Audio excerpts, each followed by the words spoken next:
নির্বাচন কমিশনের নামে বিহারে কতজন রোহিঙ্গা পাওয়া গেছে, কতজন অনুপ্রবেশকারী পাওয়া গেছে? অনুপ্রবেশকারীর সংখ্যা হচ্ছে 313, আর নির্বাচনের তালিকা থেকে নাম বাদ পড়লো 67 লক্ষ। ফাজলামি হচ্ছে।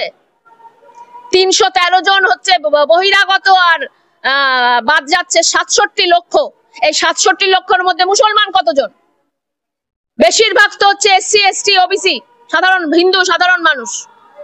তার মানে ভারতবর্ষের সমস্ত SC ST OBC বিজেপির দ্বারা প্রতারিত হচ্ছে, এটা আবার প্রমাণ করার কি আছে?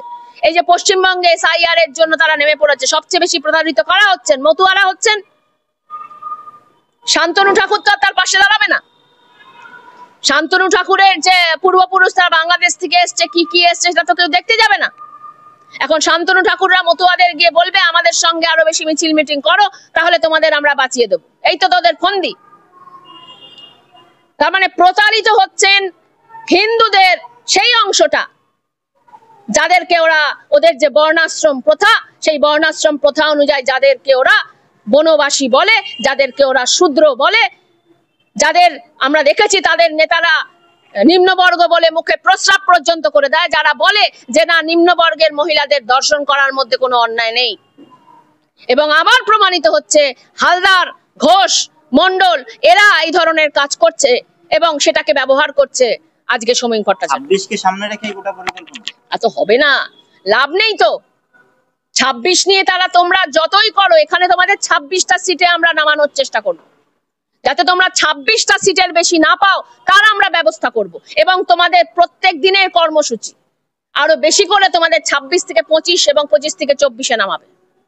তার কারণ পশ্চিমবঙ্গের মতুয়ারা তোমাদের এই যে স্যার, এই যে নির্বাচন কমিশনের যে বদমাইশি, এই নির্বাচন কমিশনের বদমাইশি থেকে এটা বুঝে যাচ্ছে যে আসলে তোমাদের একটাই উদ্দেশ্য, ওই ব্রিটিশদের তোমরা দালাল, ব্রিটিশদের মতো করেই ভারতবর্ষের সর্বজনীন যে ভোটাধিকার, সেই ভোটাধিকার তোমরা কেড়ে নিতে চাও।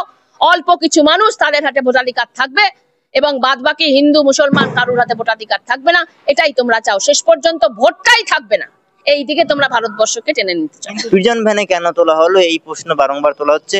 মা কালীকেও অ্যারেস্ট করা হলো, শেষ অবধি এই মন্তব্য করা হচ্ছে।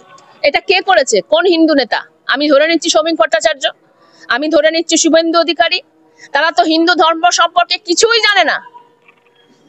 তারা তো এটাও জানে না যে বিষ্ণু ভগবান সেই মুহূর্তে যে পৃথিবীতে বা মানব সভ্যতায় সেই সময় যিনি ভিলেন, তাকে মারার জন্য কৃষ্ণ জেলের মধ্যে তার জন্ম হয়েছিল এবং শেষ পর্যন্ত কংস তার আগের সমস্ত ভাই বোনকে হত্যা করার পরে সেই কৃষ্ণকে নিয়ে চলে যাওয়া হয় যশোদার কাছে।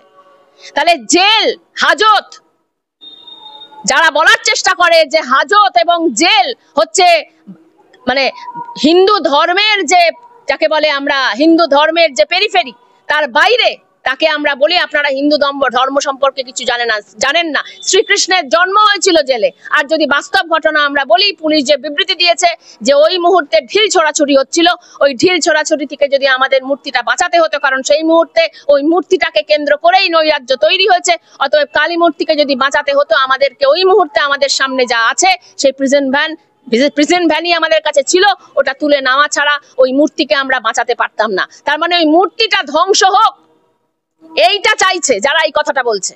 কারণ মূর্তিটা যেহেতু বেঁচে গেছে এবং যেহেতু নারায়ণ হালদার গ্রেপ্তার হয়েছে, ফলত ওদের কাছে আর কিছু বলার নেই।